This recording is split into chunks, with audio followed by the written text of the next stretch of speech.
आज का यह उत्तम तप का दिन है।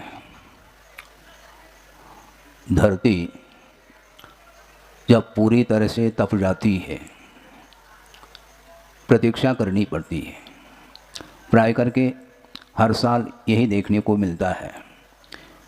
ग्रीष्मावकाश जब आ जाता है, जेठ का महीना जब प्रारंभ होता है, उस समय चारों ओर धरती तपी हुई मिलती है और लू जिसको बोलते हैं, लू लपट चलती रहती है और प्रत्येक व्यक्ति इस प्रतीक्षा में रहता है कि मानसून कब आएगा और धरती ठंडी कब होगी, शीतलता का अनुभव करना चाहता है। किंतु प्रकृति तो प्रकृति है, वह किसी के वश में नहीं होती। आप कितना भी आकुल व्याकुल परिणाम कर लो तो भी वह समय पर ही प्रकृति परिवर्तित होती है। नक्षत्र जब परिवर्तित हो जाते हैं, उसी समय वह बारिश होती है। तो इसी प्रकार आचार्य महाराज ये कहना चाहते हैं कि तपाना है। किसको तपाना है?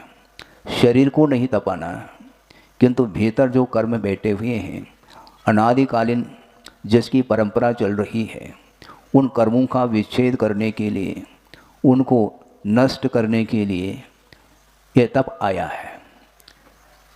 कर्मक्षयार्थम तप्यते इति तपः। कर्म के क्षय करने के उद्देश्य को लेकर के ही तप किया जाता है, और कोई भी उद्देश्य हो तो वह उत्तम तप के कोटि में नहीं आ सकता। बिल्कुल यह सिद्धांत है। इसलिए प्रत्येक धर्म के पूर्व में उत्तम शब्द लगा हुआ है।